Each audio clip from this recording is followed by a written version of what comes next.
This session is titled Making Blue Communities Matter, Research Practices.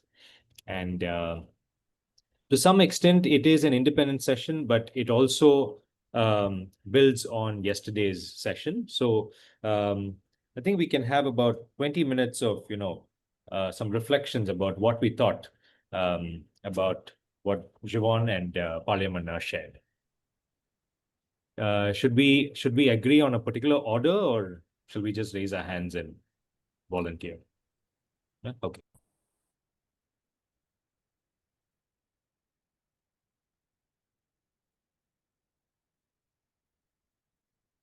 Hey, Dhruv, can I?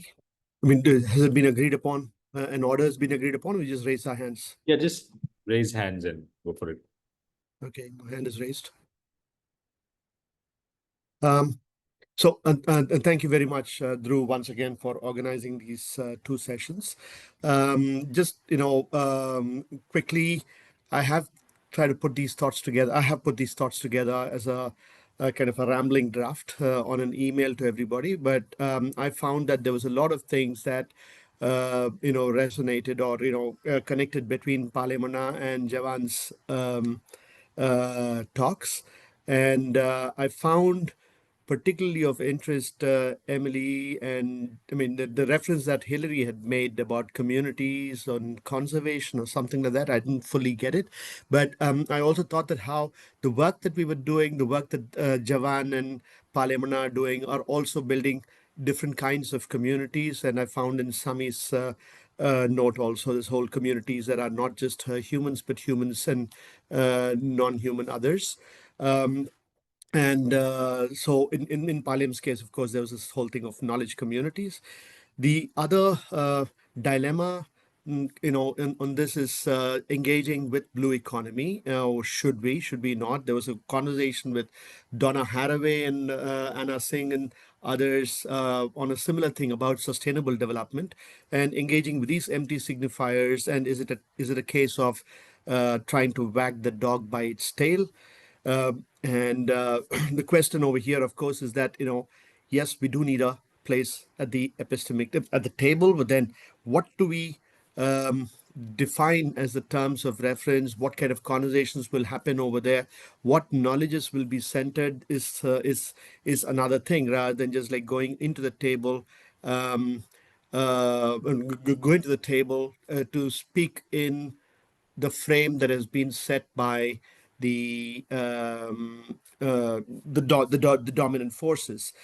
So I'm just thinking more productively, how can this be used as an opportunity? This, in the sense, the table itself can be used as an opportunity for subversion, a chance to rearrange relations rather than let someone else arrange us.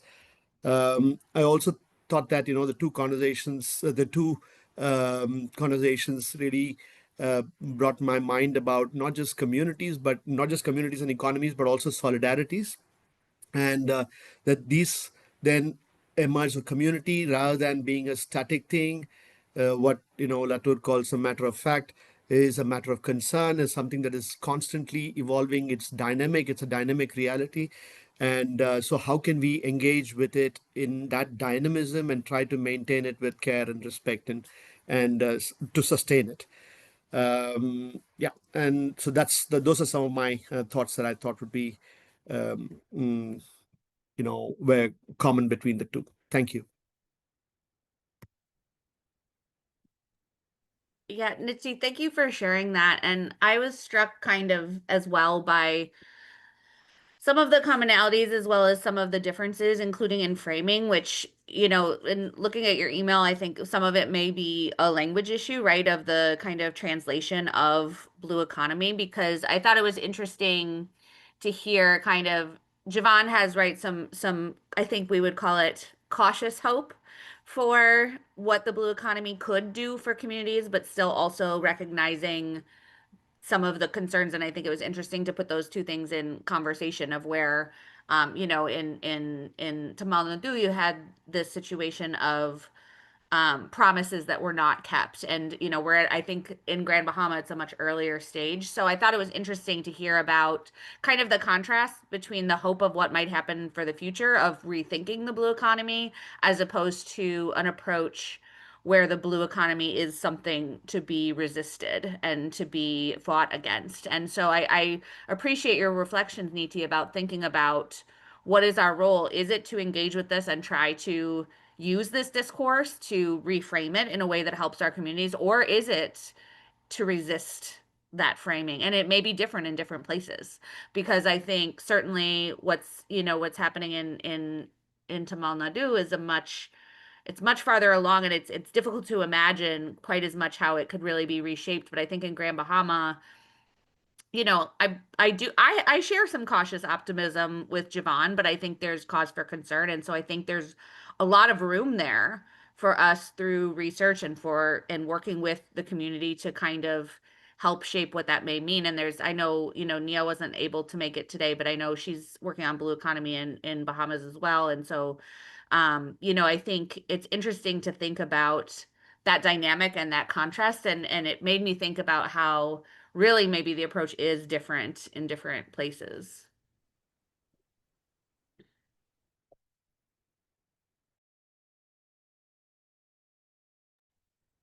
I'll just jump in if that's okay. Thanks, Emily. Thanks, Niti. Oh, did I jump in front of you, Fiona? Maybe you should go first. Okay, thanks. Yeah, I'm just thinking, I'm thinking about our role, as scholars and researchers. Not all of us. I mean, I think there's certainly activists among us too, but from that perspective, which I know, that gives you, in some sense, the possibility of engaging into the policy making, the powers of blue economy, and its sort of modes, right? As a social scientist involved in marine whatever, I'm often called upon to play that role. And struck exactly what this problematic of, well, what are you doing there, and how are you being effective, and what's your goals, can it even come close to a mode of resistance, or is it just a kind, are you being co-opted and so on? Like, this is something I struggle with all the time. But I've come to learn that what I can do is I can come to understand, from that more diverse economies kind of epistemological stance, that blue economy is not just a giant force against which we might struggle, but rather itself is a range of contingent practices, processes, becomings, materialities, socio-technical devices, on and on, right? Like, this is what is blue economy. And then, that kind of seeing it that way, I always tell my students, if you see it that way, suddenly you've got a whole range of places in which to intervene, and make things different, whether it be your expertise in mapping, or your expertise in engaging with community members, or your right? These become sites of possible difference. And then I think the other thing it makes us do is when we do work with, for example, in my case, I'm which I'll talk about later, a project with community members around mapping of their knowledge, like, what do I think I'm doing with that? I'm not just laying it at the feet of something called blue economy. I'm trying to trace exactly where and how it will be that intervention. You know what I mean? So I'm responsible for not just documenting this knowledge. I feel I'm totally responsible for where it goes and what it might do, and for tracing that even more so than the documenting of the knowledge, if you know what I mean. So that's something I've learned along the way that I hope is useful from a kind of diverse economies perspective, right? Because just the last point, so many, again, I'm really familiar with kind of mapping Fisher's knowledge, and I've watched that as a practice evolve over 20 years plus, and a lot of times it just ends with this map. Whereas I think we need to see that as the first moment of an effective intervention. How am I going to steer where that map goes, what it does, what it can and can't do, and so on. Yeah, thanks.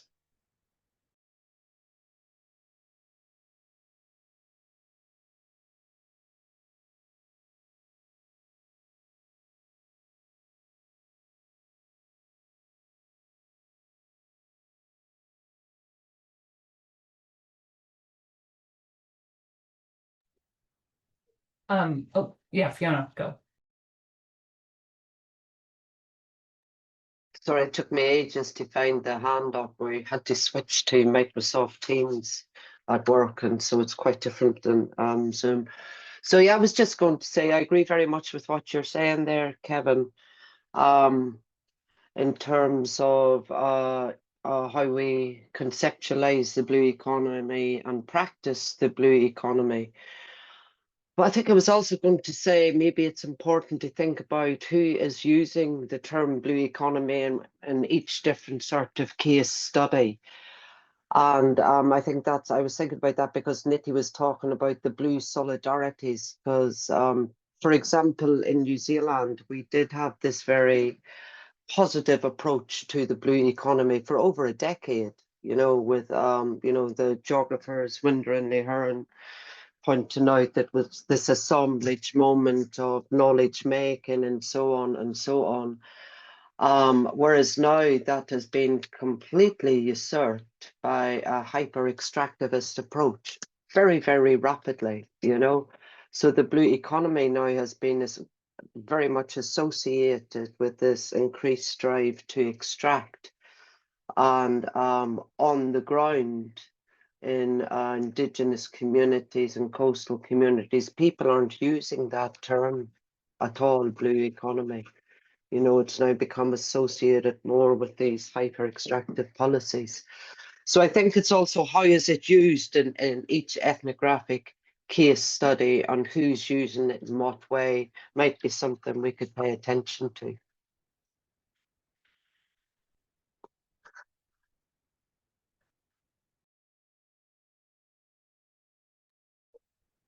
I was just going to say nothing about, I'm not going to add as much to their sort of discourse about the blue economy per se, but I think just hearing that like unmediated, like just really hearing the voice and like even the presentation style and just like presence of these interlocutors and just how they express their knowledge and experiences, like just their language. And I feel like there was a lot of detail about like the sensory experience of like fishing and knowing the environment, about like the wind and the depth and the bottom and like materiality of the water and like just the physicality of knowing and being in those environments. And yeah, so I was just kind of struck by almost like the poetry of it and just their expression and just like inspired. And yeah, thinking like, again, if these are the people inhabiting these, economies where blue economy is being enacted, like I'm, reminded of like, look at all the sort of life force and agency and like possibility that they embody, and just, yeah, appreciated that like unmediated hearing their voices and yeah, just having them be present here. I would be really interested to hear, Emily and Dhruv and Nitty, from you all as you follow up with them. I've been to other conferences that made efforts to like include non-academic community members that went really badly. And I didn't get that impression at all from it, but I would also be really interested to hear, what do they think about that? What did they get from it or feel from it? And yeah, so to the extent that you hear that from them as you follow up with them, it would be interesting to know as a group, like if they felt like that was a positive experience and kind of worthwhile for them. Yeah, hope so.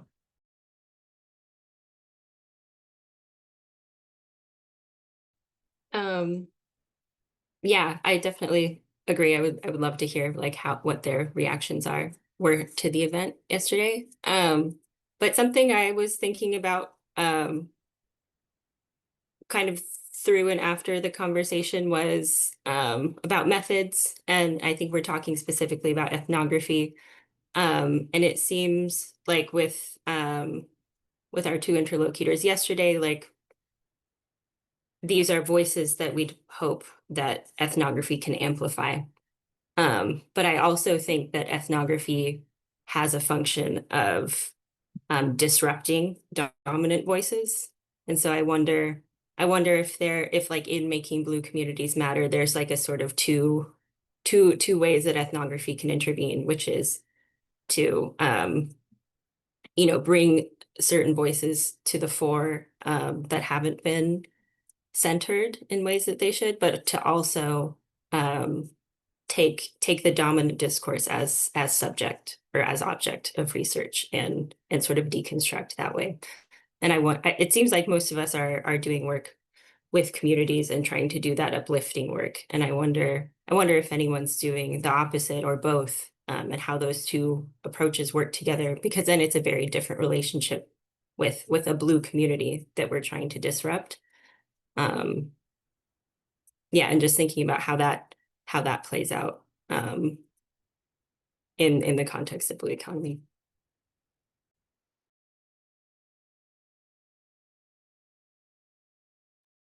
If I can go next or last, I don't know.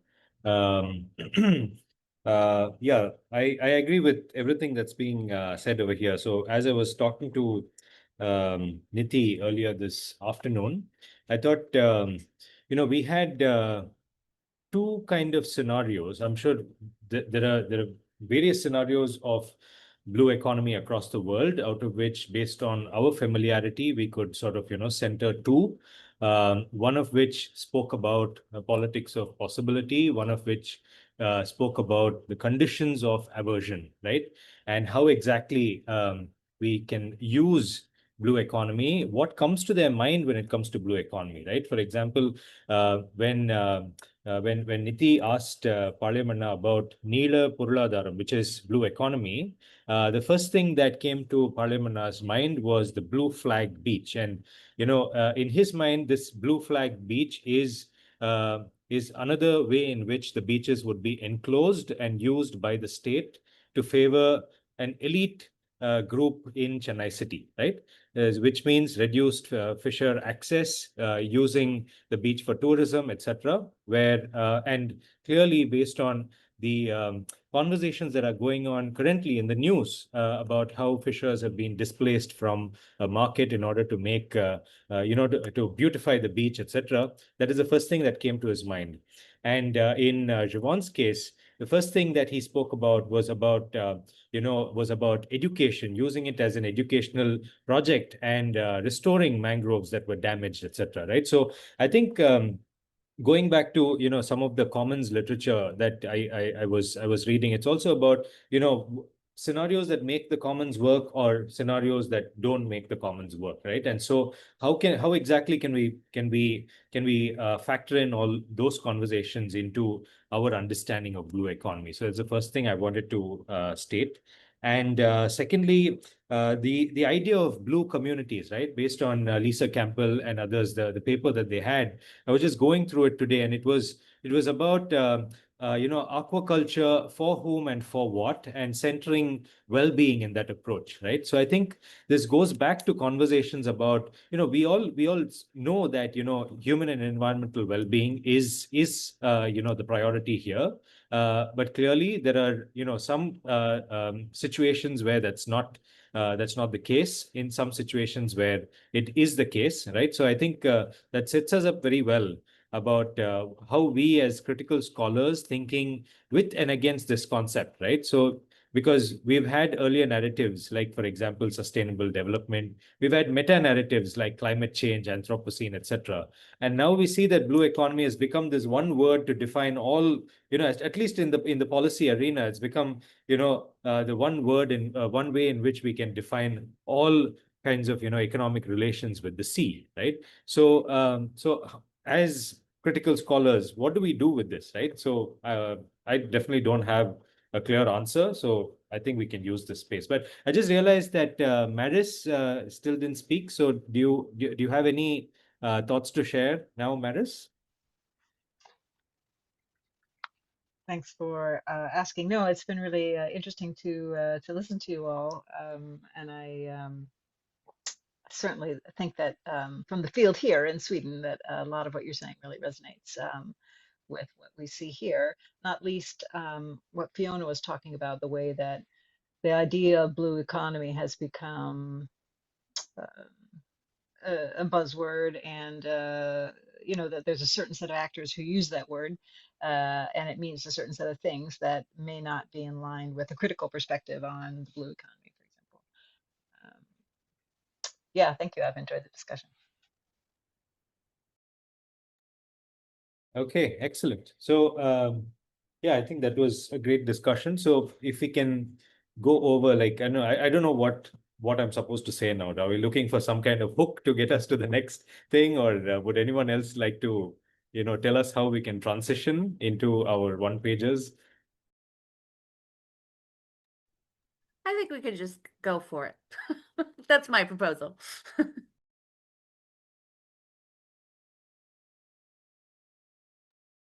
Okay, who's our first volunteer? I can go if you'd like. I get it done with. All right, I am going to share my screen. I have some slides because I have pictures that I want to share. Right, and let me get my notes up here. All right, can everyone see my slides? Okay. All right, so as you know, yesterday we talked a little bit about my work in the Bahamas, so you might be expecting me to talk about the Bahamas today, but I'm actually going to talk about something a little bit different and try to connect it a bit. And I'm going to talk about an opportunity I had this past June to participate in a collaborative event ethnography at the Third United Nations Ocean Conference, or UNOC, which is much easier to say, in Nice, France. And UNOC is a gathering of states, NGOs, philanthropists, academics, corporations, financial institutions, and many other actors working to support the implementation of SDG 14, Life Below Water. So, collaborative event ethnography is a method where a group of researchers study international governance events using ethnographic methods. As participant observers, we investigate the meanings created in these sites to produce thick descriptions that offer windows into the social phenomena that unfold. We recognize that as researchers, it's not only the outcome of these events that have global implications, but also the processes by which these outcomes are achieved, including dramaturgical and performative elements.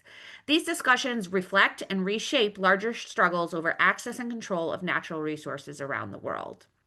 Because the scale and timing of these meetings make them difficult for any single researcher to study alone, working collaboratively allows us to study up beyond geographically bounded sites and bring our unique individual perspectives together to develop a more comprehensive and nuanced understanding than would have been possible for any of us working alone.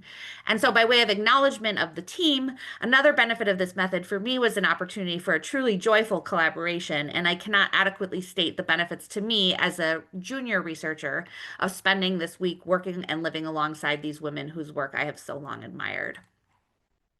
So our team studied the meeting with the goal of understanding the visions for ocean governance in the current political moment, following 6 themes guided by team members' interest, including blue economy, which reflected my own research interest for my dissertation work.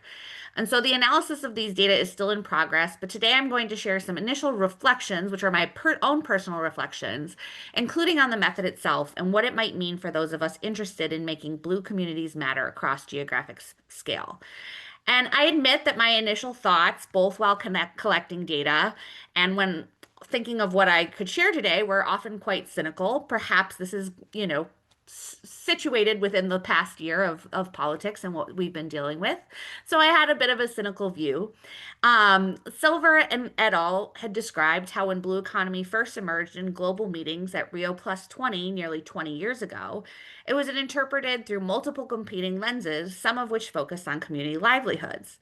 At UNOC, in the large-scale events and delegate spaces, as well as many finance-driven side events, communities seem to have faded into the background. These lenses seem to be increasingly converging around views that focused on commodifying ocean resources to create investable assets. In the large-scale events, a recurring theme that emerged was that a sustainable blue economy is no longer enough. We now need a regenerative blue economy.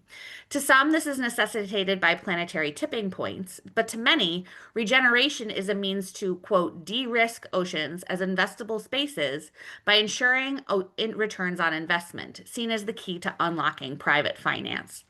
So, as I listened to vague commitments of innovative financing mechanisms involving the private sector, my initial reaction was concern that these mechanisms risk channeling economic benefits to private investors rather than offering opportunities for empowerment and ownership, as those of you who joined yesterday heard Javon speak to.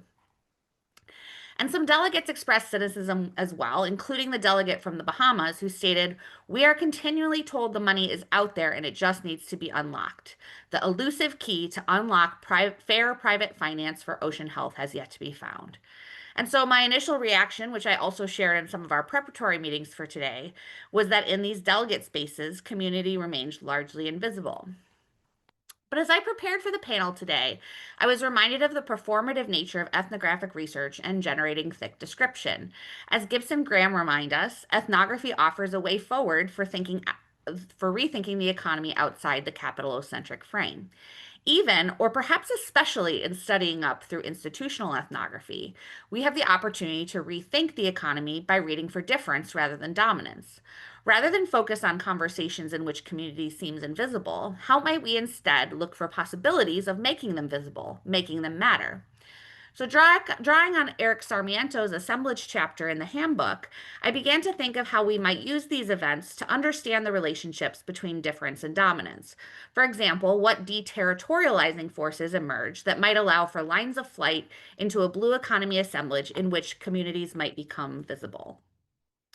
And while I haven't analyzed all the data yet, an example that immediately came to mind were the events that took place at the Ocean Base Camp, a space in the public zone sponsored by the Ocean Azul Foundation. A pair of sessions in this space, collectively called "It's the Blue Economy, Stupid," highlighted the ways in which another blue economy is not only possible, but happening in the here and now. And these discussions directly reflected community economy principles, and indeed, CERN member Louise Carver was one of the panelists.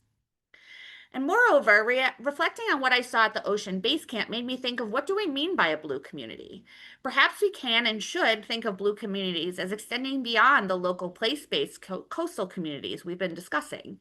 The base camp itself was a lively space where young people could sign up to give speed talks, decorated with protest signs such as this anti-trawling sign that says "Don't touch my bottom," and a map with sticky notes through which attendees could quite literally make their own communities visible. Indeed, the entire public space was a lively one, filled with people from all walks of life, including large groups of school children learning through hands-on activities, interactive art exhibits, and in which policymakers had conversations with members of the public. My understanding is that the scale and nature of this public space was fairly unprecedented for this type of event, so this could also be evidence of a new blue community coming together. And I'm also reminded that as ethnographers, we are participants in these events, and there are opportunities for us to engage directly in this process. For example, one side event specifically focused on finance for the regenerative economy. So I asked whether creating a market for restoration that tries to encompass values that are difficult to quantify creates a risk of undermining those efforts when someone comes along who has different values and is willing to pay more. While the offers themselves did not offer much hope, the moderator approached me afterward to thank me for the question, acknowledged they didn't have a good answer, and said, "Perhaps this is not the forum for such a nuanced conversation." So this represents an example of how ethnographers, as not only observers but participants, have the opportunity and perhaps even an ethical duty to shape perceptions through our work, even at global events. So moving forward with my analysis, I see an opportunity to read for difference and understand where we might see blue communities of different kinds become visible at global events. What happens within a particular field space, like UNOC, is equally as important at what happens across field sites, such as those we discussed yesterday. This is especially true in our interconnected oceans, as reflected in the refrain commonly heard at UNOC and the scientific conference that preceded it, that there is one ocean. So as I look forward to my work in the Bahamas this spring and summer, I'll continue to think about what these global discussions mean for people like Javan and those in his community with whom I'll be working. So in closing, I'm really grateful to have today's discussion while my analysis is still ongoing, so that these reflections and our discussions can shape how I perceive these data. So I welcome through these discussions any additional thoughts and ideas, not only for this project, but for future projects, and how we might, perhaps working together, use future global events to make the important work of Blue communities matter on a global scale. Thank you.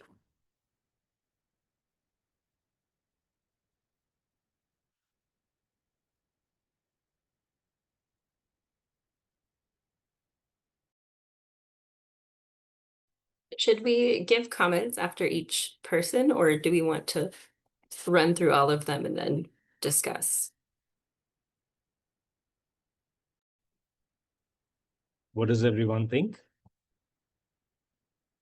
I think just since there are so many of us, in the interest of making sure everyone has fair time, maybe we should just each of us give our discussions first and then collectively discuss. Okay.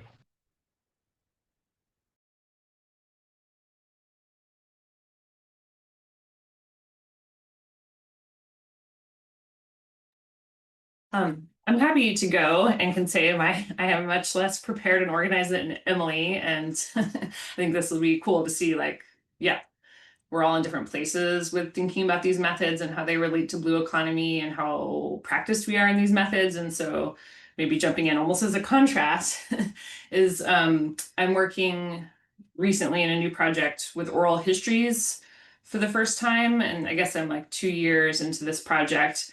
And in my rambling narrative one pager, I kind of started from describing, like, for me, I came to Maine like a little more than 3 years ago, and this was a totally new geography for me. I think it's almost like remarkable how you can do a PhD in marine science and conservation in the US and have like almost learned nothing about the US context of marine policy and fisheries. Like, I really reflect back on that a lot, now that, like, it's just, yeah, it's quite striking.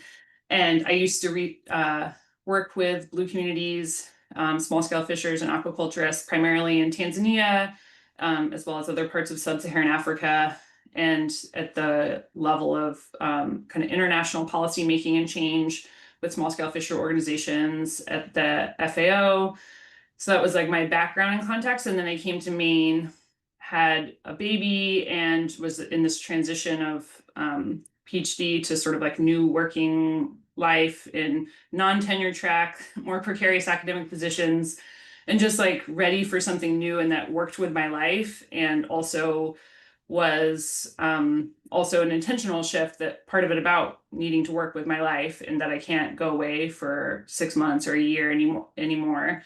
And also about wanting to, really wanting to shift an orientation to, like, I'm a part of this coastal communities, like, why can I work here in my own home, although it's a new home to me. So there's both this like insider and outsider feeling of like, I'm no longer working in Tanzania, where I'm just very obviously in every sense an outsider, and yet also I'm a newcomer to these communities. And so what is like almost like a humble way to start in this work, of which it's such a new context for me. And so for me, like, a through line was to continue to work on issues of gender and women's work, and how folks are organized or organizing in the sector to affect changes that make their Blue communities more equitable, accessible, resilient. But for me, a new method was using oral histories, and part of that was about kind of finding new collaborators who had been using oral histories for quite a long time, but actually not really as data.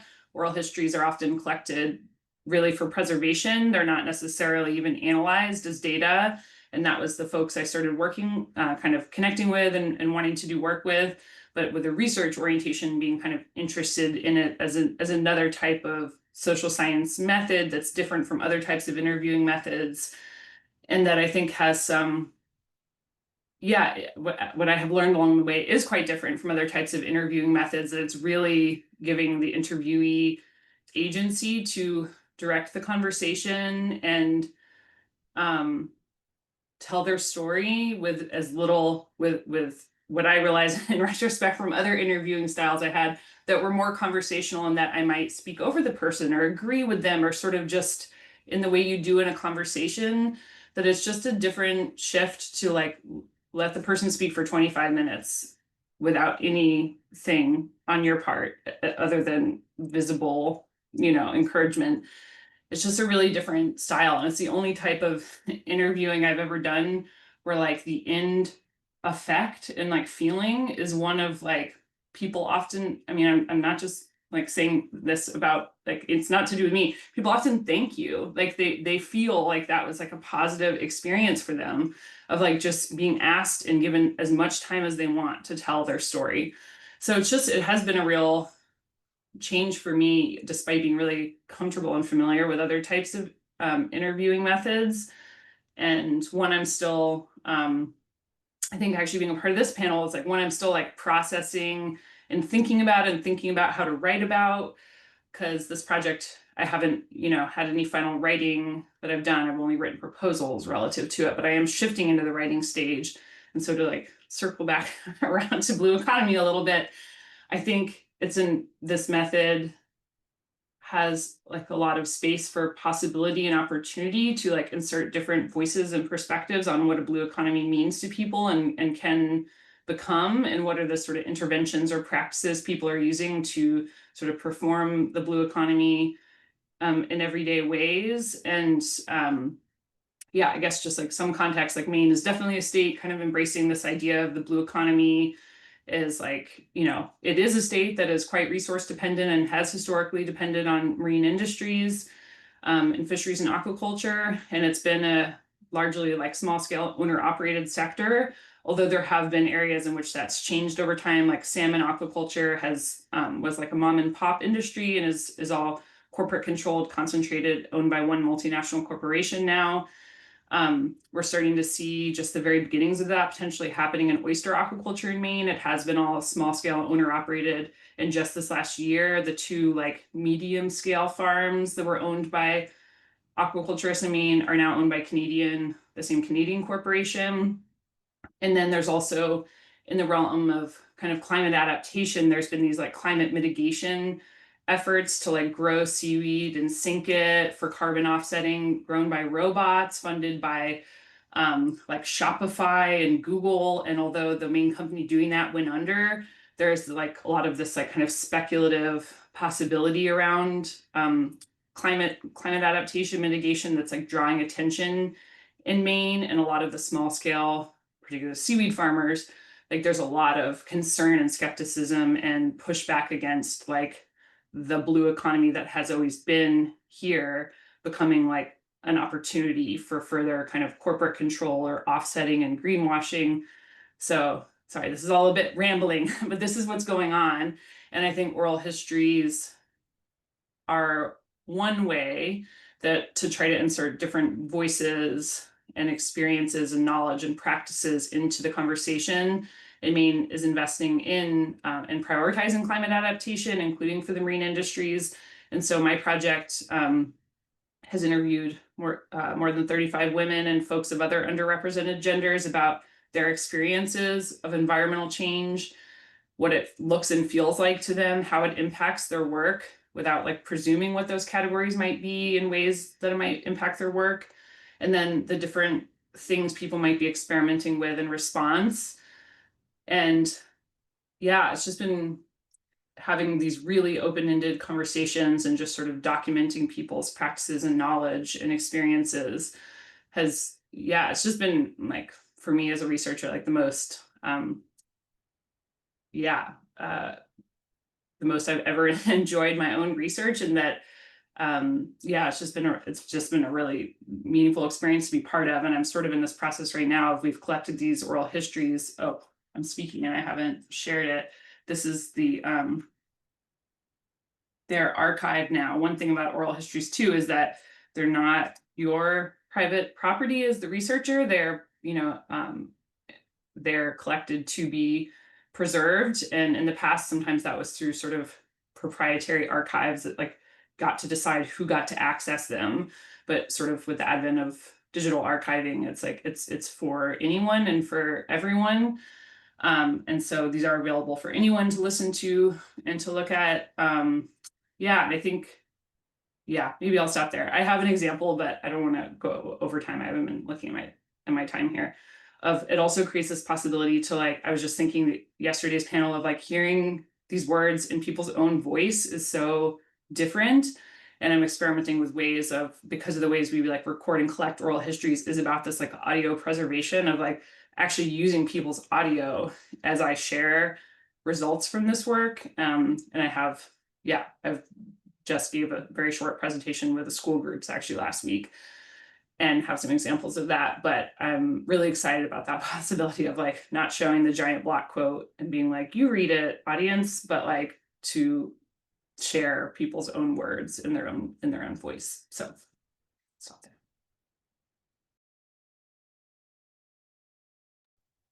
Can I go next? I'd love to follow. I think my work follows Hillary's kind of closely. So at this moment anyway, I'd love to do that if that's okay. I'm gonna just run this timer. Yeah, so I think if I speak a little biographically, like thinking of the arc of my work is really going from a real strong political ecology inspired critique of fisheries science and management to what Latour, would refer to as going from critique to composition. How do you compose a new world, right? Like that's sort of in some sense, the arc of my work. And I think a way to think about that is perhaps to identify a number of moments and frustrations to some degree, right? So going to thinking about in terms of composition, of course, aligns really well with the Diverse Economies project, thinking about how do we make visible another world, how do we make visible ongoing current economic difference, how do we engage with people? And this is the part that I'm a little express a little frustration with is, engaging with people really face to face through action research to transform this kind of resubjectification, right? How do we become more than just subjects to capitalism and become subjects of other economies, right? Like that's been a huge focus for lots of the diverse economies friends of ours, and myself included, working in those kind of face-to-face moments and trying to create methods and, in my case, mappings and making visible common practices and the commons of fishing and so on, as ways to kind of get people to reproject themselves into this positionality of the community member, the commons member, right? Like that's been a lot of what I've done. The frustration with that is like, if you take really super seriously, whatever, Foucault's work and others, right? The role of the technical, the architectural, the data, the discourse itself, like these are all things that also constitute the subject, right? And so it's not just in the face-to-face moment that somebody becomes a community member, and so it's also in the data at the National Marine Fisheries Service and the way that it's formatted that also constitutes community and subjectivity and other people's understandings of self and so on, right? Like the subject is something that's formulated by more than just interpersonal interactions. It's like think the census as creating racial categories, right? Like this is a federal agency in the United States that constitutes race over and over and over again, right? Like that's so thinking that way, then it's like, okay, how can I engage and intervene in these institutions, these datas, these mappings, these policy making as sites of creating community and commons, right? And that's been a lot of my work, thinking of those as sort of sites of recomposing fisheries. And I'll just in the last few minutes talk about a current project that I think I'm super excited to work with Hillary and think more with her about this. Built into that shift that I've done is a shift in scale to thinking about, because these data sets are for many, many communities, therefore hundreds of boats, therefore hundreds of ports, right? Like, so that's a different level of intervention. And part of that problematic is also like, if you're interested in oral histories, which I'm super interested in, like I can map areas in the ocean that fishermen go, but how do I give it meaning? How do I give it history? How do I see it as a site of culture and community being, right? That requires those qualitative moments, those oral histories, those, right? But I don't have a grant to interview everybody from North Carolina to Maine. I can't develop, but people have done this. There are vast archives of oral histories. And then it's like, well, how do I activate those in this case? So our project is this. We're developing this set of maps and metrics that show at the level of community where fishermen basically live and the ports they're affiliated with, and then the parts of the ocean they visit, they know. This is in contrast to impact analyses for wind energy that does not do that kind of scalar focus on communities and their own experiences at sea. I can develop all the maps, all the data, done it for 10 years now. And the goal is to print it all out in these exhibit style, big format, pieces of paper, go to Rockland, Maine, to the Island Institute, use one of their rooms, put up all these posters, and then invite the community in to curate our data, to tell their own stories. So they're going to pick and choose how this data can tell their stories. And at the same time, we're also going to bring into this exhibit, and this is the part, you got to trust me on this, is AI generated narratives from hundreds of oral histories. It is the most amazing thing. If you have not done this already, it's fascinating. You can upload 100 fishermen's voices, oral history transcripts, and you can ask AI to create narratives from it in the most extraordinary way. Lots there that we could talk about. But anyway, that's coming into the exhibit as well. So the exhibit will be filled with these kind of narrative summaries, all of these maps and metrics, and we're going to ask communities to be the curators of those and to produce essentially a kind of an atlas. And we use the word atlas because atlases, rather than data portals, which you might be familiar with, atlases are thematic. They have a point. They are not just libraries of data. They do something. So the idea is to create a template for how can communities up and down the coast engage with our archives of maps and metrics, archives of oral histories that already exist, and produced their own atlases and narratives about their concerns locally vis-a-vis offshore development like wind energy.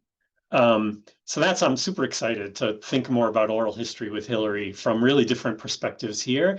Mine is about like, how do we activate them in a really direct way? How do we shift what impact analysis looks like? How do we make communities matter in those processes in terms of their histories, their depth of history, culture, and so on. A little rambling, sorry, but that's my 7 minutes. So thanks so much. Let's talk more. Hey, Dhruv, can I go next? Because it kind of follows on what Kevin was talking about. Dhruv? Yeah, perfect. Yeah. All right, thank you. I would just like to share the screen with the presentation. Where the hell is that? Yeah, there it is.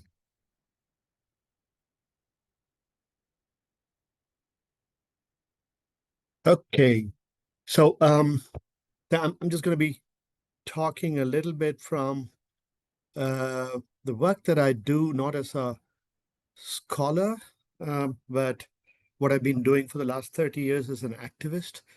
And of course, moving into my PhD journey as well. So interestingly, one of the things that as you engage in struggle alongside communities, you find that policy making is not something that the mucky mucks do inside boardrooms, but a lot of the policy is actually made from ground up. And a lot of the policies also made by unmaking undesirable policies and by reshaping, etc., through struggle and protest. So I am basically a solidarity worker, meaning that we mobilize solidarity for community struggles. And our solidarity is primarily mobilized on 4 different categories: law, arts, science, and media. Um, and the kind of work that we do also, we try to mobilize young people to get and complicate their understanding of society and politics through engaging with communities in struggle. We do a lot of knowledge co-production. What it means is that on the one hand, we translate Western science, institutional law, etc., into languages and registers that communities can understand and engage with, and vice versa, to translate the kinds of understandings that communities, primarily coastal communities, have, their understandings into registers that say the bureaucrats or people like me and the broader, wider public can understand. So, I mean, just like, going from what Kevin was saying, the most of the work that we do as activists is to visibilize. So most of the data, I realized after coming to University of Waikato that what I had been doing for the last 30 years was ethnography. I thought that ethnography is done by ethnographers, and then I discovered that when you go and engage in the field as an activist, you are gathering information, processing it, maybe not as organized as the ethnographers from scholarly institutions do. And the idea is to translate, because over here you're doing it for a very specific purpose of creating short-term, medium-term change. And so the idea is to use that data in multiple formats to address multiple audiences. So no piece of data is not valuable unless it does different things in different places. It does different things inside a court. It does different things inside the regulatory institution. It does different things to build public opinion, etc. I come from considerable privilege. In South Asian society, you cannot really start talking about positionality without clarifying the caste. And of course, I come from an upper caste family, English speaking, male. So it's the equivalent of the Indian equivalent of a white male. So there is also the issue of solidarity itself becoming a tool of oppression or reproducing the oppressive social order. And this is something that has been quite fraught, and despite being aware, oftentimes it does play out in that way. And I will be talking a little bit about the principles of solidarity that we worked on based on 2 stories. The first was when I was doing my PhD field research. I'd returned to the same site where I'd been engaged as a solidarity worker for the last 10 years, which is a wetland north of Chennai called Ennur. And I'd returned to do some field research for the PhD when in December 2023, and there were 2 disasters that struck that area. It's a highly industrialized area, and the fishers are fighting against the further industrialization of that space. One was an oil spill from a petroleum refinery, and the other, about 3 weeks later, was an ammonia gas leak from a fertilizer factory. And the ammonia gas leak then mobilized the community to get onto the streets, and led by women. There was women were very prominent in it. They weren't actually leading. They were put in the front, so to speak. And they occupied the streets, and there was more than 125 days of sit-in protest outside the factory gates. Now, this would have presented a tremendous opportunity for ethnographic observations, data collection, etc. But I did not go to the field site and sit down over there with the community for many days. There have been deep hanging out, but I did not do that primarily because my presence itself would have weirded the dynamics in that space. For one, the state is very quick to project subaltern protests as something that has been instigated by outsiders, conveying that the subaltern communities, people, actors don't actually have an agency or a mind of their own to do things. And this is a way in which they both discredit the subaltern actors, but also tend to break the struggle by pretending that this is something that has been brought in by American CIA funded or foreign funded activists, etc. So in this case, the activist ethnography requires involvement, but in this case, the involvement means stepping back. And I just wanted to kind of put that out there, that there's in this ethnographic approach, if what I'm trying to call to conceptualize as solidarity ethnography, which is a slightly different nuance of activist ethnography, there is a requirement to withdraw at times than be deeply engaged. And knowing how to do that would also require a certain kind of a reading of the situation, a deep understanding of the community and the dynamics around it, which just means that you need to be involved for quite a long time. This is not something that one can go for a 3-month field research, do it and come out. That would require a different kind of caution, and that's something else, but I'm talking about a long-term engagement. The second story was about the oil spill, because when the oil spill happened, it devastated, because there's about 1 month of heavy monsoons and people had not gone fishing. And then the oil spill happened, and the most productive post-monsoon fishing season was killed because of the oil spill. The community decided to put themselves, project themselves as the people who will clean up the oil spill. And they engaged with the state despite concerns about health, about the fact that oil spill cleanup is a very specialized activity. And we also, as well-wishers and as a community that's working very closely with the fishers in that place, advised them against it, told them that it wouldn't be good to go in there without protective equipment, but they went ahead anyway. There was a conversation inside the collective that I'm part of that the fisher folk sold out, that they compromised, that they should have fought for the right thing, and they should have not taken the job of cleaning up, because at the end of the day, they were cleaning up using bathroom mugs. That's what they were scooping out the oil and putting it inside, completely unprotected. And so when I was talking to a very good friend of mine, and he said, so I said, no, this is going to make you, it's a very toxic thing. He said, you think it's only the oil that makes the water repulsive? Who will give me protective clothing after the oil is gone? Every day we wade through, dive into, and spend 6 to 8 hours in the river. That's more sewage than water. All the sewers from the city drain into our river. We are bathed in that stuff. It gets into our eyes, nose, and mouth. We dive in and set our nets in that. That is the normal we'll return to after the visible oil is gone. So the reality that one is working with, which again brings me to this previous slide, is that we are not all in this together. I mean, there's definitely different experiences for different people.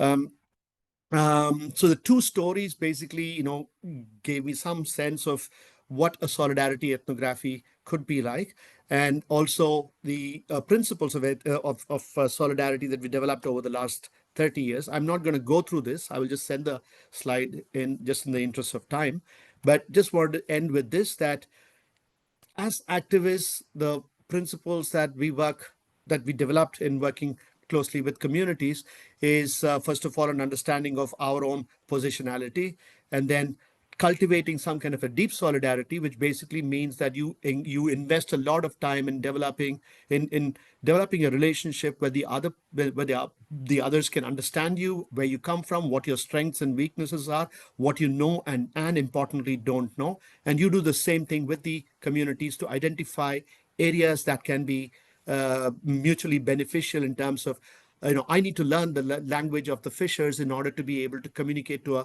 audience like myself. And similarly, they need to understand the Western science that I come from, so the environmental impact assessment is understood in a register that they're comfortable with. This requires a kind of a relationship building. The second, which means that you should not be in a hurry. So there is a slow solidarity required, which means it's a long-term commitment. It's not a parachuting in, one-time support, which is also important. I'm not saying that it's not important, but then this kind of ethnography and this kind of solidarity requires a long-term commitment, because then in most of these struggles against very powerful actors, endurance is itself a form of resistance. And to endure, you need friends and community. The third is humble solidarity, is how do you create spaces where the voices can be heard, unmediated to the extent possible. And how do you protect and facilitate subaltern agency, self-representation, humility, etc. A lot of the big NGOs tend to create spaces using their privilege but occupied themselves. And the last is, of course, safe solidarity, making sure that you are safe, the community is safe, and the struggle is safe, and the struggle's objectives are met, which is where restraint rather than advocacy might be called for in some instances. Thank you.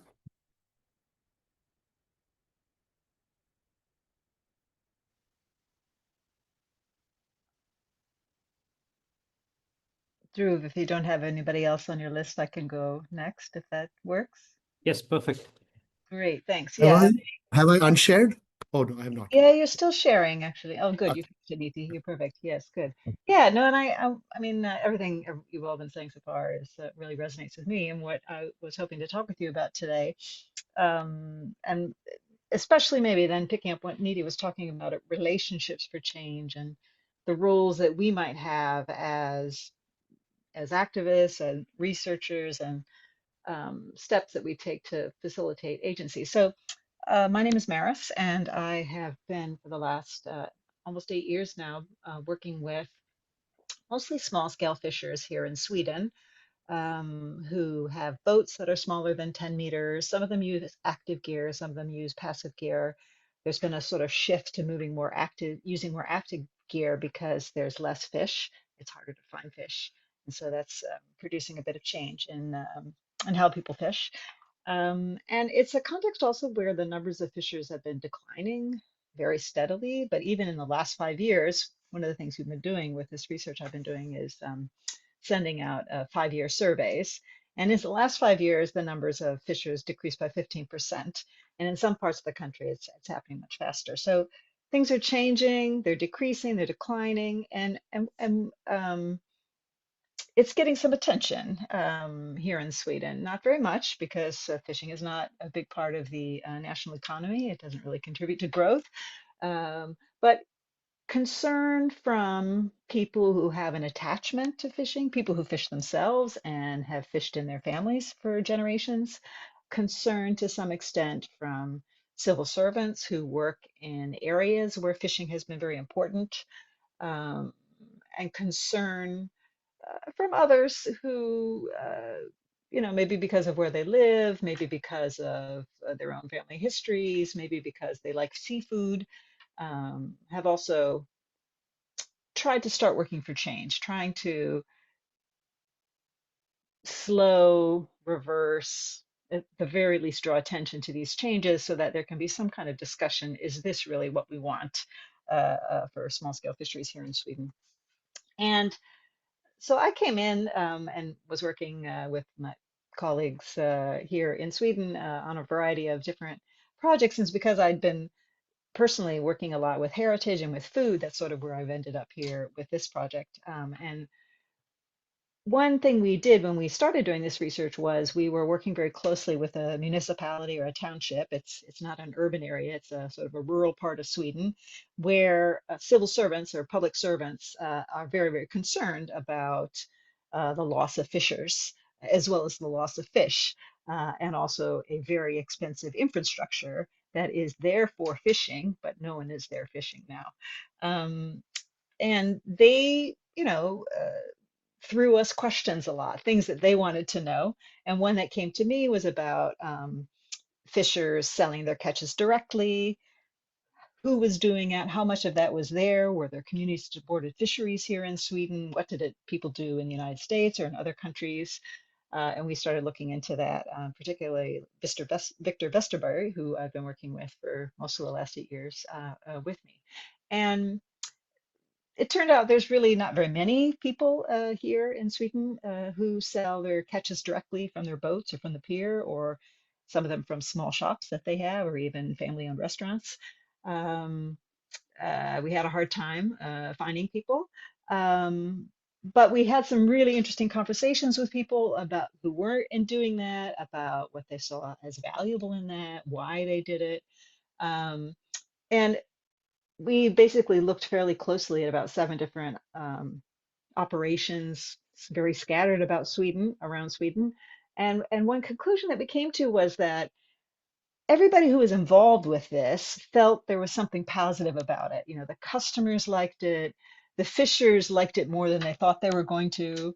There was relationships that were built that were meaningful, that were caring, that were supportive, that energized participants for this kind of economic activity, which is very much against the dominant conventional channels for buying and selling fish. Uh, um, but they were not, these relationships that existed were good, but there were not enough of them.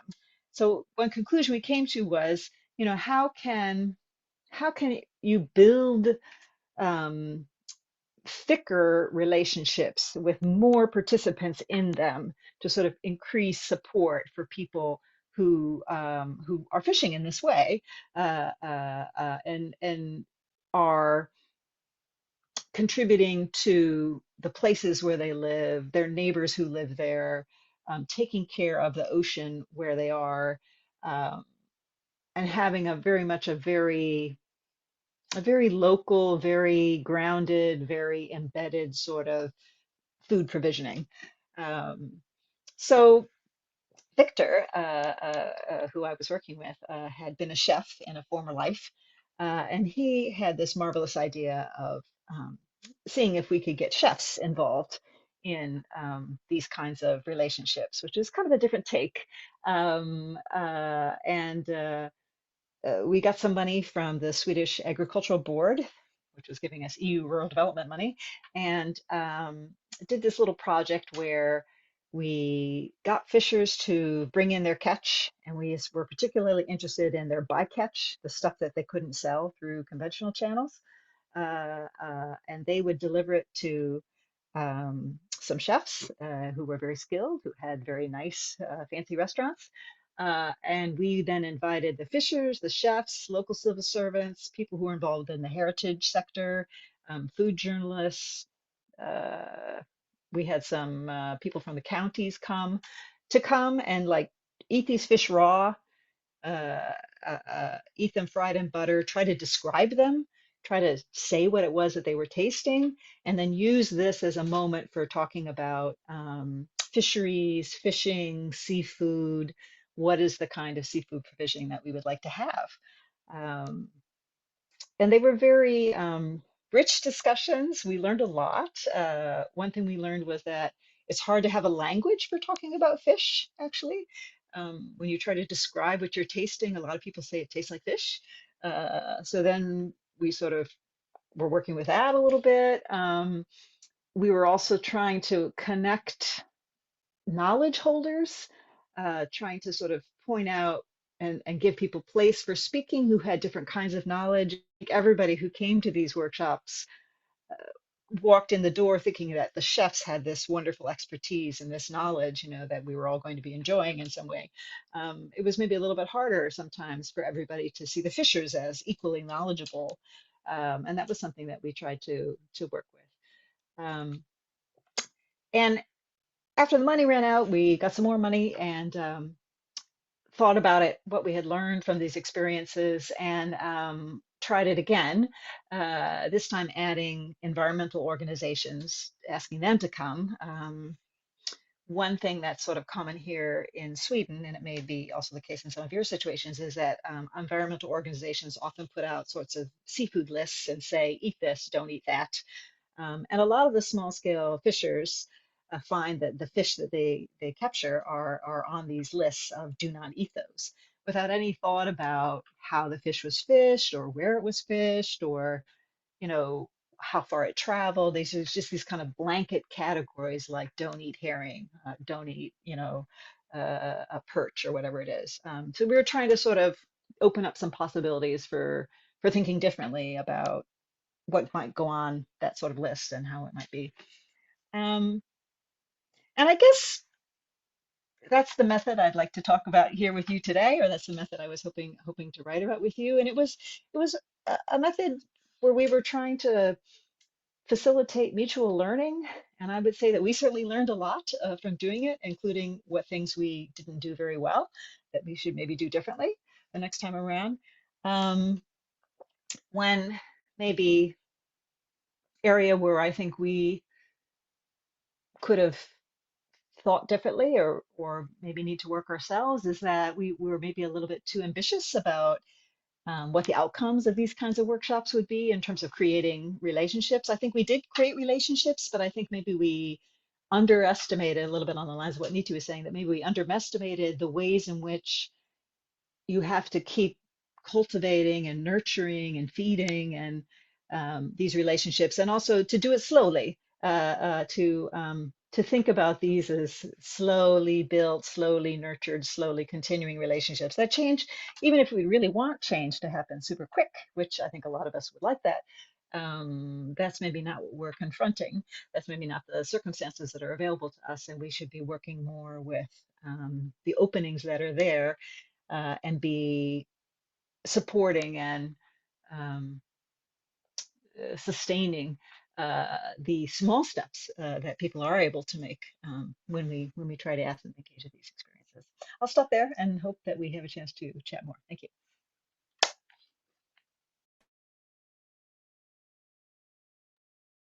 I can go next. I think we're nearing the end here. Yeah, so I'll preface by saying I think my method is one that I haven't done yet. I haven't done any field work yet, so this is something I'm developing and trying to think through and sort of wrestle with potential pitfalls I think might happen. But it's also something that's really exciting to me. So also I didn't put this in my one pager, but I'll sort of contextualize my field site and like how I'm thinking about that. So I'm planning to work in a community called Churchill in Manitoba. It is, if you've heard of Churchill, it's probably because of polar bears. It's like the polar bear capital of the world. So that's a big tourism industry, but it began as a fur trading colony and then was sort of abandoned. Also, about a little more than half of the residents are indigenous from Cree, Dene, Métis, and Inuit, mostly because of forced relocation and intermarriage with fur traders. However, tourism in Churchill is mostly led by these kind of multinational tour companies that have the sort of infrastructure and money to bring people to Churchill. You can't drive there. There's no roads. There's a train that happens twice a week, and then you can fly for a lot of money. And so I'm sort of interested in, not in polar bears, but in belugas, because there is a proposed national marine conservation area in the nearby Hudson Bay that's specifically trying to protect belugas. Churchill has the largest summering population of belugas in the world, so they migrate there. And then in the estuaries of Three Rivers is where they breed and raise young. And so this marine conservation area I sort of see it as part of this larger move by colonial states in the North to sort of use climate change crisis narratives to further enclose land through conservation. However, I also feel like there's openings because through the marine conservation area, it hasn't happened yet. It's proposed, and right now it's undergoing feasibility, or it's about to enter feasibility studies.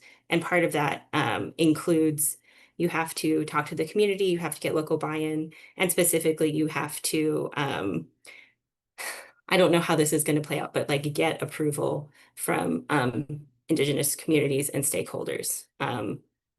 A lot of projects have happened this way. A lot of projects have ended up not actually doing that. So I'm sort of interested in seeing how that plays out. So belugas are, and so I guess this marine conservation area is largely driven by studies that happen in marine biology that are happening through the Churchill Northern Studies Center. So it's a place that hosts researchers to do just generally research in the Arctic. A lot of beluga researchers go there. And then also a conservation NGO called Oceans North, who has been sort of generating these reports and identifying belugas as threatened, even though they're not necessarily, like, their numbers aren't declining. However, the sea ice that's melting in the Hudson Bay, they're predicting that's going to cause some problems because of increased orca incursion and potential for hydroelectric development in the bay and more shipping. So I'm sort of interested in, okay, so that's the field site. Parallel interest is multi-species ethnography, and which I think I found a lot of resonance with community economy scholarship in thinking of should economy be thought of more as ecology? Like, how can we also include non-human others in our conceptions of community? However, this is really hard to do, right? Because we can't interview a beluga. You know, we can't speak with more than human others. And I think this is just in general a perennial challenge of ethnography, right? Is can the subaltern speak?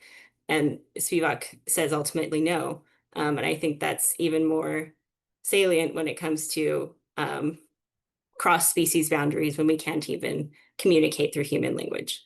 So I'm interested in what kind of methods can we use to sort of attune to non-humans when we're thinking about community economy, and what, and so I'm interested in what if we look at marine biology as one way of knowing belugas, and instead of perhaps taking management decisions or interpreting the sort of outputs of marine biology's tools and methods, like using hydrophones to listen to beluga communication, using telemetry to track where they go, biopsying.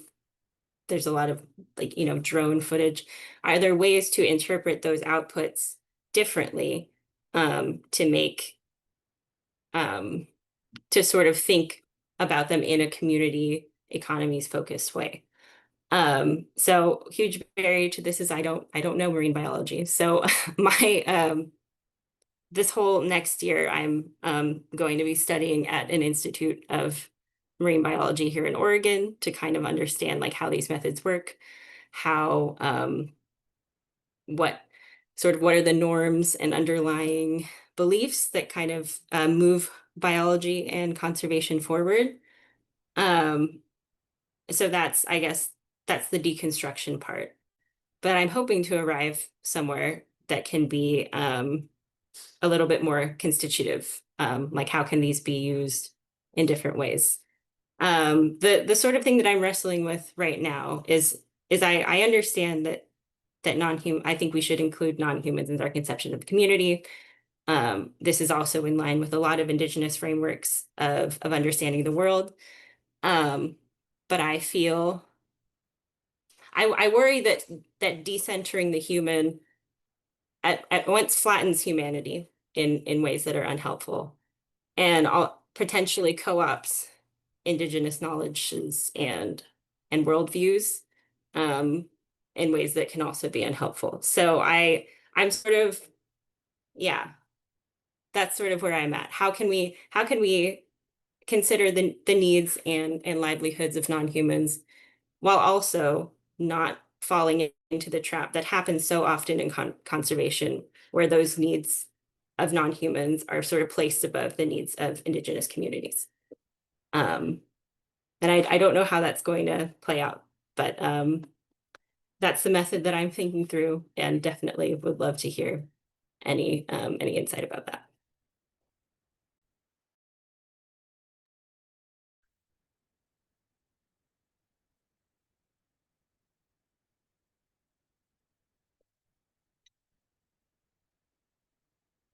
Drew, am I expected to speak? Because I came to this so late, I wasn't really sure, and I certainly haven't anything prepared, but I can talk off the top of my head for a few minutes. Okay, perfect. Okay. Okay. Thank you very much for that, Sammy. Your research or your project research sounds really, really good. So I think I'll just quickly talk about what I've been trying to do in the past while. So it's a very, very large project that includes Iceland, Ireland, Hawaii, and Aotearoa in New Zealand. And the overarching framework is marine inequality and kind of an idea of borders and borderization and sort of how do these imperial borders still resonant in contemporary marine governance, and how does this play out in the ground? So the blue economy does come in, and most spectacularly so, I suppose, in the last year or so in New Zealand, as I've described in that one pager.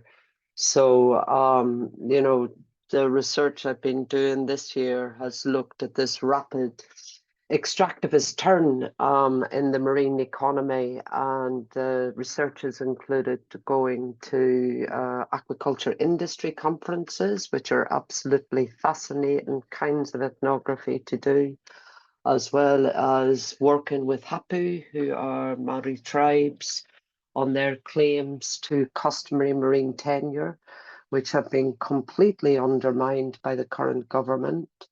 And that involves recording oral histories, attending lots and lots of wānanga, which are hapu meetings, tribal meetings, and then also presenting this evidence to support them at High Court claims and so on.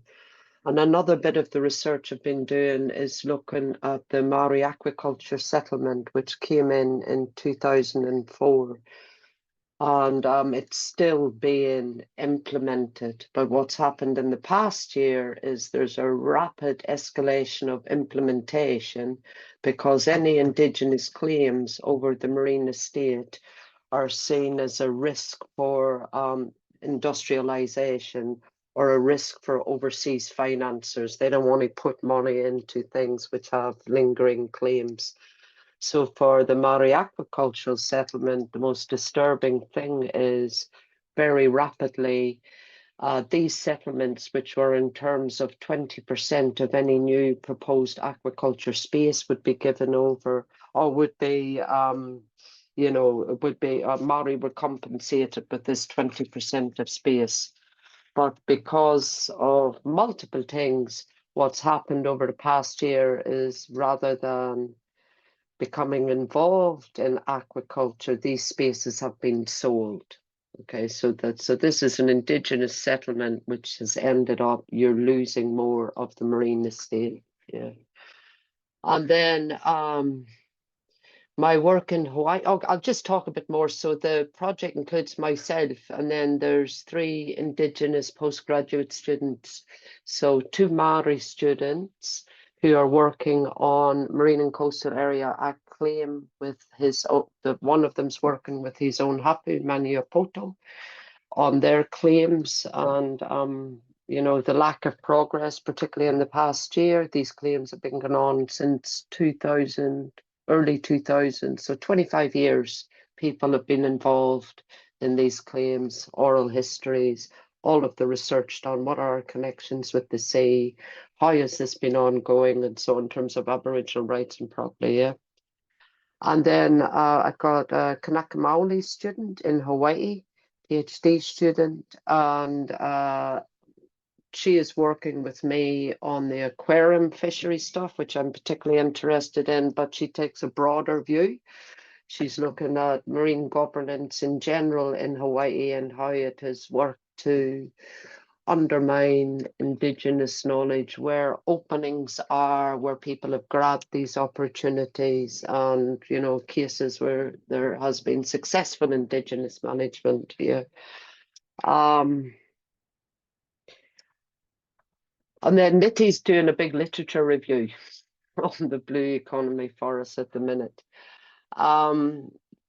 What would I also like to say? I think the blue economy has got this very particular metaphorical pull across Oceania, where the sea is sort of very culturally significant, and people's relationship with the sea is very, very culturally and genealogically significant.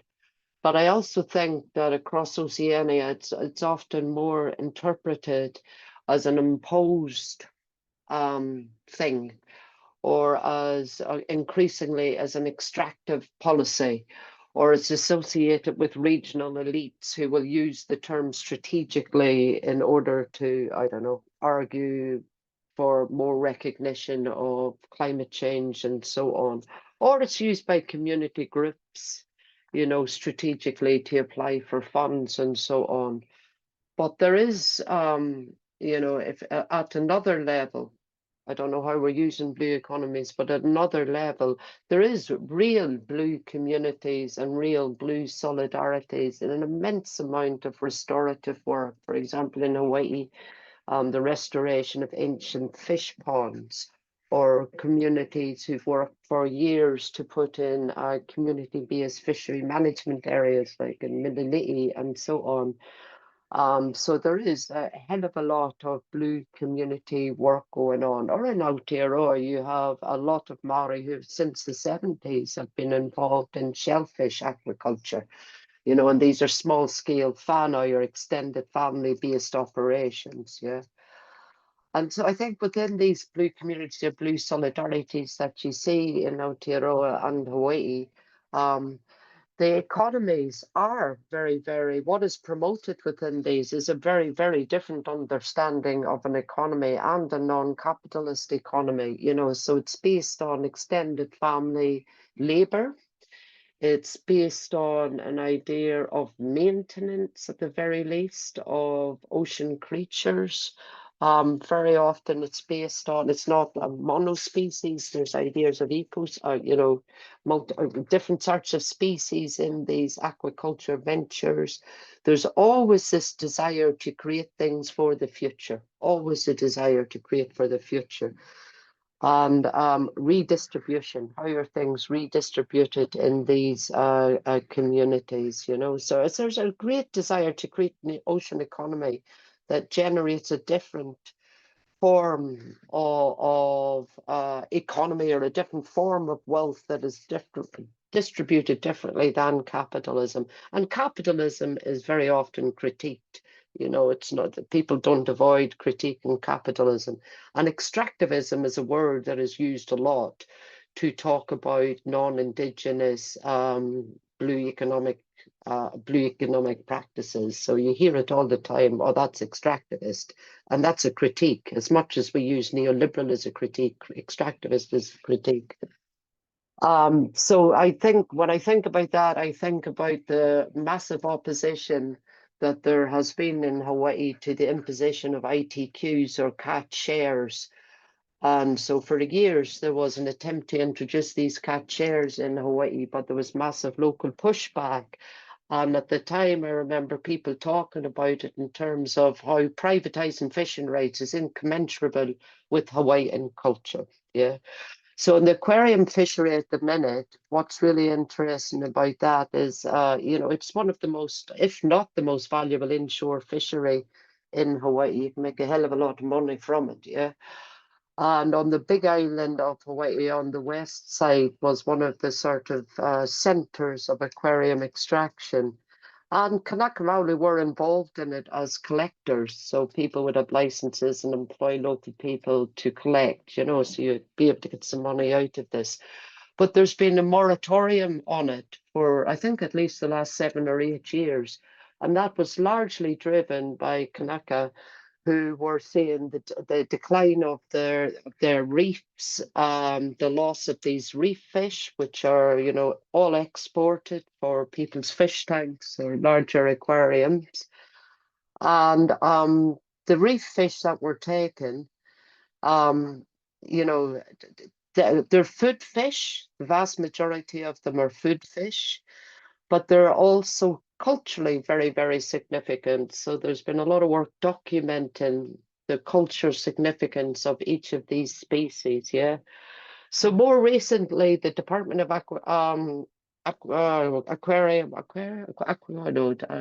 Aquatic Research, DAR, have held hearings about opening up the aquarium fishery again.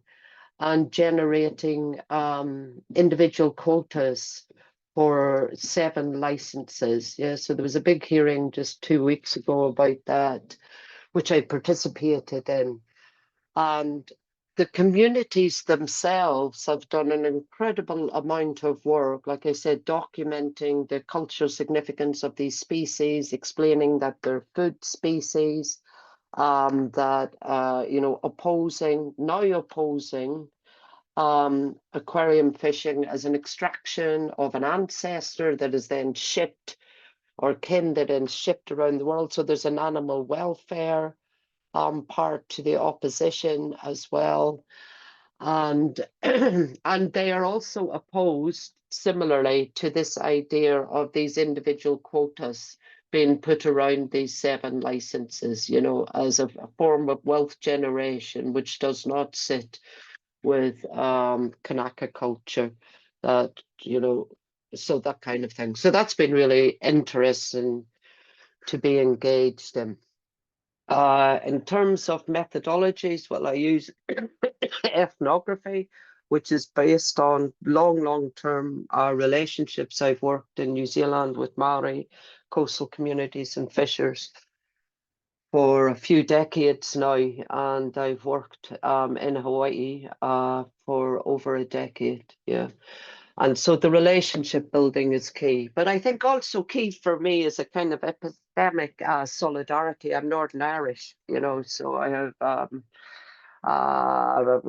first-hand experience of what colonialism is and settler colonialism is. And this is a kind of solidarity that I have when I work with Indigenous people in Hawaii and in New Zealand, you know. So it's a support for a decolonial struggle.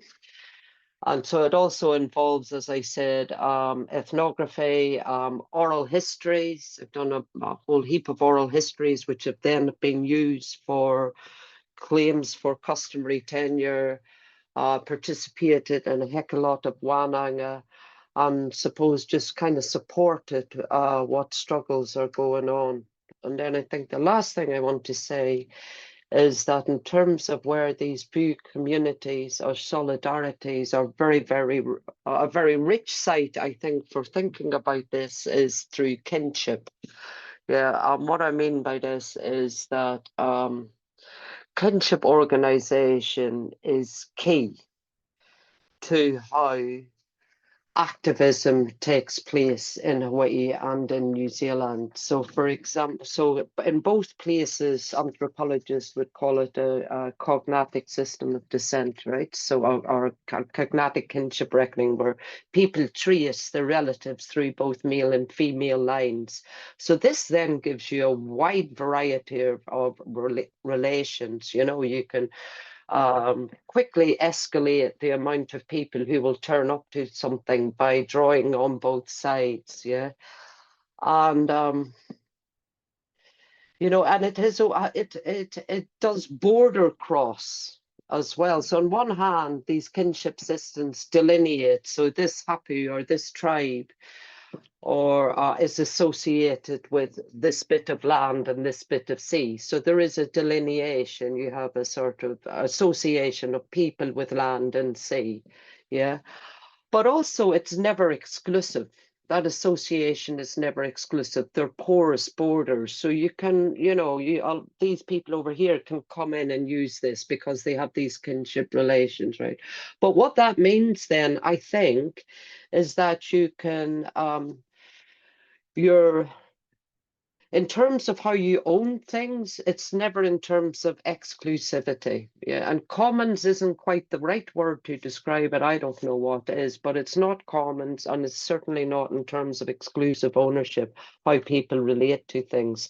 So that also means when you're making claims to things, which are often done in terms of these very rigid boundary lines, it creates complications, but it also creates solidarities across these tribal boundaries. And it also means that when something happens, you can rapidly escalate a lot of people to be there. So for example, in New Zealand at the minute, we're seeing, you know, Māori are coming together very rapidly as one to oppose a lot of things. So across these tribal boundaries, which sometimes are kept, you know, this tribe is in this one, this tribe and this one, and other times you just rapidly escalate people together to oppose, for example, the changes to the customary marine tenure legislation. So it's not just, and then in terms of the multi-species stuff, yes, of course, Indigenous kinship, as you mentioned, Sammy, is key there to how people relate to species, you know. So I'm thinking here of where I live, there's one, well, there's 4 taniwha, but one key taniwha. So a taniwha is a spirit guardian, yeah, who are more often than not ancestors, and they're particularly key in the sea. So there's a lot of taniwha in the sea, yeah. And one of the local ones, Te Ataiorongo, he was an ancestor who was killed actually by his jealous brother-in-law who put a fish hook in his head. Yeah, and then he came back as a taniwha. And so he will appear, and then there'll be a sudden abundance of fish. Or, you know, there was sewage pollution, and then he is blamed for people drowning after that. So he punishes as well as rewards in a sort of sense, yeah? And so with the sewage thing, what happened, the local council decided in their wisdom about 15 years ago to put a wastewater treatment plant on top of this taniwha's lair, yeah? And the local hapu, of course, were very, very opposed to this. And at the time, one of the elders went into the local council and he had a book written by an academic historian where the name of Te Ataiorongo was in. And he was proven to the council that this guy was real, the taniwha was real. Look, it's in the book, it's in the book. The taniwha is real. How can you put this water treatment plant on top of his lair? And he was just laughed at. You know, what are you talking about? The taniwha being real, doesn't matter if it's in you, but whatever, you know, he was just laughed at. He also came up, this Te Ataiorongo came up at the Hapu's claim for their customary marine tenures. So there was a master waka guy, and you know, he's been sailing wakas across the Pacific for years, and he was talking about when he was on his waka going from where I live in Whangaroa to Kawhia, there was a bunch of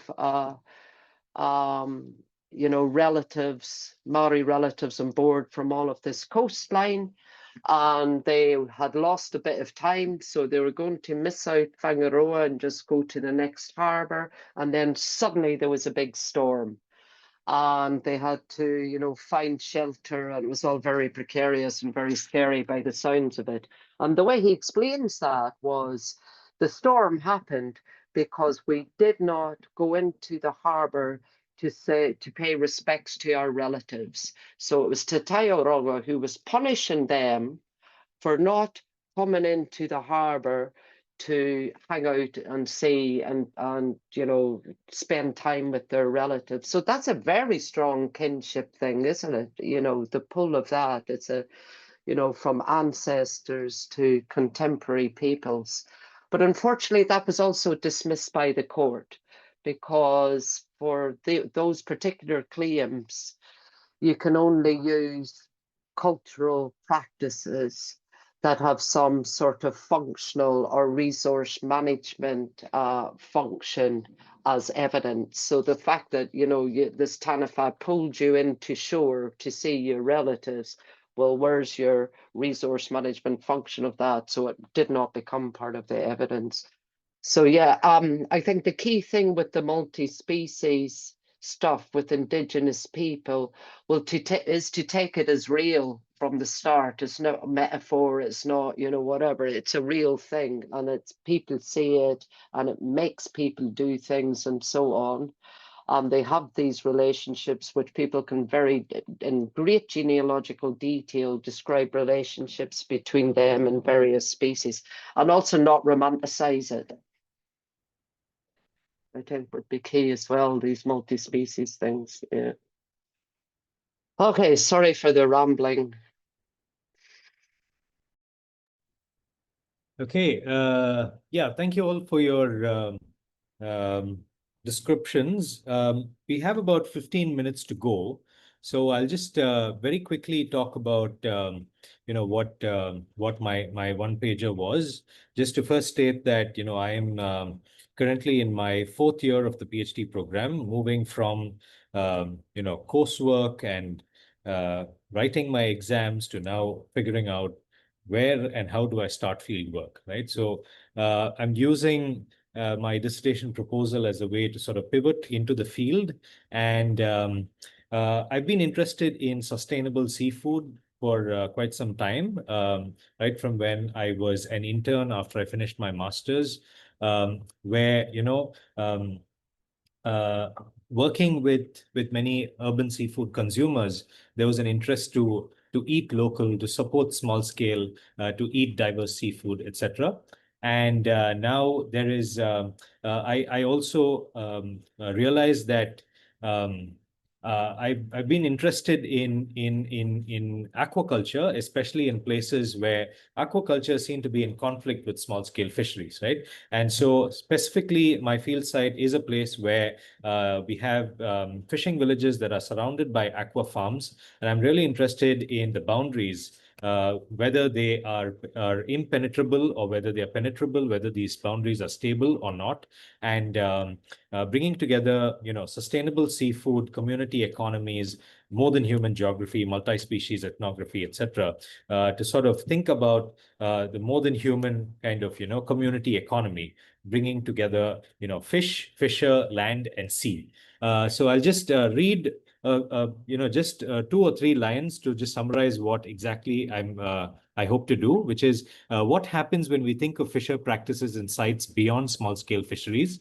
Through a commitment to difference amidst domination, the more than human ethnography that I propose illuminates how fishers participate in making the coastal world instead of just preserving it, and the large issues that small facts are made to speak to. Which is following Gibson Graham's 2014 paper. So thinking about how Fisher practices with and against aquaculture work, I'm interested in asking, do active resistances, precarious labor, intimate relations with shrimp, and a desire for experimenting with aquaculture question the impenetrability of aqua farms and reveal their porous boundaries? Right. So what I'm also hinting at over here is what do we do with, assuming the non-capitalist small-scale fishery and a capitalist aqua farm when they operate side by side, right? Is there any room for community? What exactly do we understand about economy in this process, right? So I'll stop there. We have about 12 minutes for, very quick discussion and what we'd like to do with all our reflections, right? So how shall we go about that? I've taken down rich notes so I can compile all of this and share it with everyone in our common document.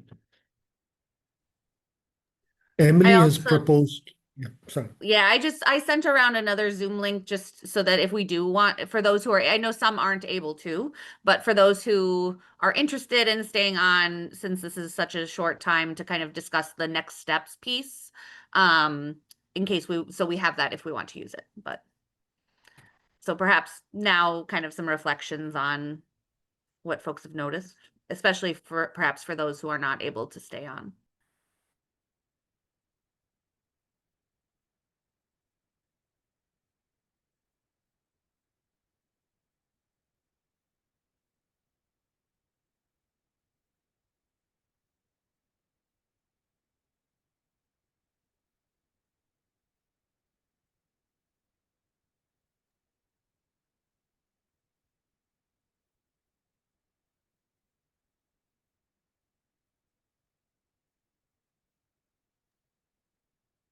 So what are we doing? Can you tell me again, please?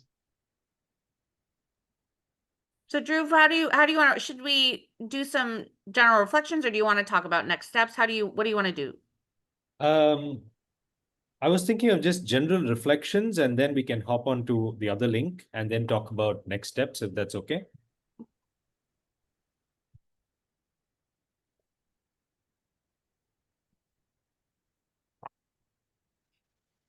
Because when Niti and I were talking earlier this afternoon, we were just wondering about differing ideas of communities, economies, and solidarities.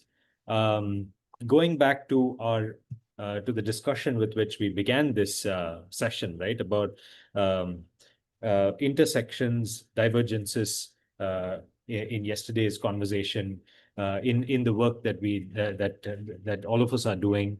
We're all engaging with blue economy from very different standpoints, but at the same time, we're all sort of, using or rather centering communities and going back to what Kevin said in our previous meeting, right? It's not just about communities matter, it's about how do we make communities matter in this research, right? So I think that's a very important intervention in blue economy scholarship. We have a lot of critiques of blue economy coming from a pretty standard political ecology perspective. At the same time, we also have the kind of everything is wonderful with blue economy. It's all about opportunities. Let's use this moment kind of thing. But in between that, are we sort of losing the idea of community, or are communities being made, right? If we think of the what exactly the definition of community economy is, about what emerges communities, like for example in the more than human perspective that Sami and I want to understand, the kind of more than human, I mean non-human participants, can fish even speak, right? We have plenty of references to charismatic wildlife like tigers and elephants, etc., being the focus of kind of multi-species ethnography, etc. But when you come to say a monocrop shrimp farm, how exactly do we do multi-species ethnography there, right? So and where exactly does community emerge? How exactly do we represent the shrimp in that process, right? So those are the kind of questions that I guess I'm interested in. I look forward to hearing from everyone about what we got from everyone's presentations, and how we'd like to go about the next few steps. So I think I jotted down just some themes as we were talking, and I think it's going to take me some time to digest all the rich discussions that we had today. But a few of the themes I jotted down were scale, more than human, communing and making community, agency, disruption versus construction, solidarity, positionality, and kinship. So those were just a few themes that I thought of as kind of threads that tied across, if not all of the discussions, a segment of them. And so it was just, and I think we can talk more as we transition and talk about next steps. But I think to me it's such a diverse group of, it's a little difficult for me to think about how to consolidate this into something straightforward and but I think we can keep talking about that. But I think if we all kind of reflect on these discussions and maybe looking, if not, hopefully we can get a transcript, we can transcribe the recording as well, to kind of, for me, sometimes it's helpful to go back and read what people actually said and actually in some ways code it like we would as qualitative researchers, to think about the themes that might come across our various kind of interventions. Maybe I'll just pop right in, Emily, and say that just in addition to say the obvious, but it probably needs to be said, right? That I think everybody here was interested in change. This was very change-oriented session, and everyone was talking about intervention and in some cases non-intervention, which I think are things that unite us, and reflections on appropriate intervention. I think there was quite a lot of very sophisticated thinking about appropriate intervention, which is sometimes, I mean, I think we've also mentioned this already in the session that, sometimes Dhruv was just saying as well, that things can become very binary or oversimplified in terms of the terms that we're talking. And I think here we had a lot of very nuanced reflection about when, for whom, why, how, which I think are very deserving of more attention in a field, what I might call marine social science, right, where a lot of people are interested in change, but maybe we have not elaborated our toolkit very much yet. So I think there's actually a space for us to contribute there.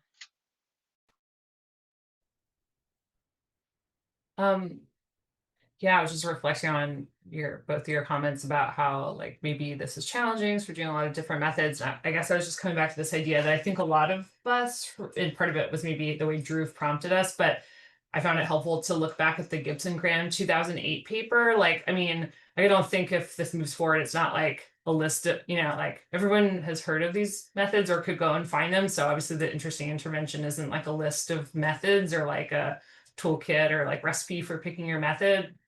Everyone's not, we all know that, but like, so what are, so it's something about what the methods we are experimenting with affect, like what are the effects of those methods and why are we drawn to them? What are we responding to or like not choosing? I just thinking of it, it's more like about that. And so anyway, I don't know what it is exactly, but it was making me think, yeah, maybe there's something in this 2008 paper about like what are we performing, and maybe anyway, wanting to like look more closely at this paper of like, are there sort of a section of there's various bullet points in this paper I'm just remembering, and maybe there's some pieces in there that it's like we could respond to in terms of how our different methods and methodological approaches are, like what are their effects, like what are their performative effects. And I'm just scrolling through this paper right now, and I'm drawn to in the conclusion part, they're talking about like experimental rather than critical orientations to research. That like jumped out to me at least. And I think a lot of us were talking about like our tentative or new directions or just beginning with. And so I don't know, that sort of resonated for me. Anyway, this is a little bit rambly, but maybe there's something there that we could build on to like create a structure through which we're bringing our different methods and experiences together. If I could piggyback on you real quick, Hillary, also context and choice of method was something else I reflected on as I was listening to all of you. That I have often taught methods to undergraduate students, and I'm constantly trying to say it's your research question that helps you choose what method, right? You don't pick your method first; you choose the method that helps you answer your question. But one of the things that I thought was really interesting here was ways in which the methods of choice were very much linked to contextual circumstances, contextual affordances and limitations. And that would be really interesting in seeing us reflect about that as well as part of what you're saying, Hillary.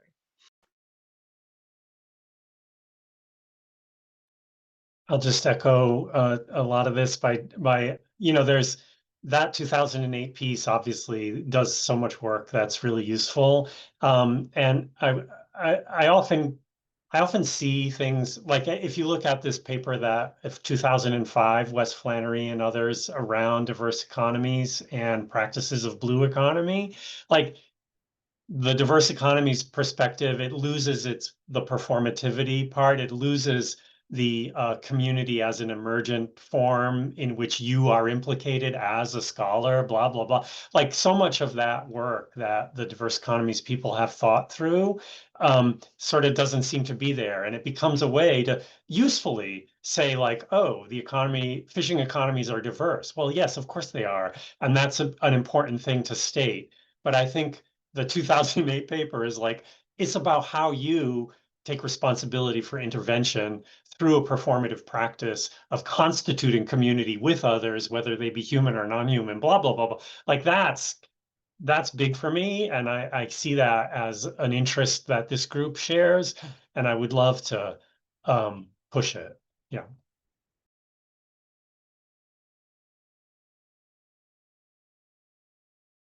Well, with that, I think it's noon. So should we head over to the other, those are able, I don't want to step on your toes, Drew, but I just looked at the time. And so I'll let you close up, but then those who are able can join that other link that I sent around. Can I just ask that we have the caveat that those who cannot make it will ensure that they're included in the decision making? Yeah. Of course. And I also I will record that meeting as well. And so I'll share that recording for folks who would like to, as well as I'll use the AI. I found that AI summary to be a little bit mixed. Sometimes it's really good. It often is a very positive spin, I've noticed, which has been, anyway, that's a topic for another day. But I can send around the AI summary, which may or may not be helpful. Okay, excellent. I think we've reached the 2 hour mark. So thank you all for being here. Thank you to all our guests who were able to join. And yeah, we'd like to keep in touch with everyone. And I'll see the others in Emily's Zoom room.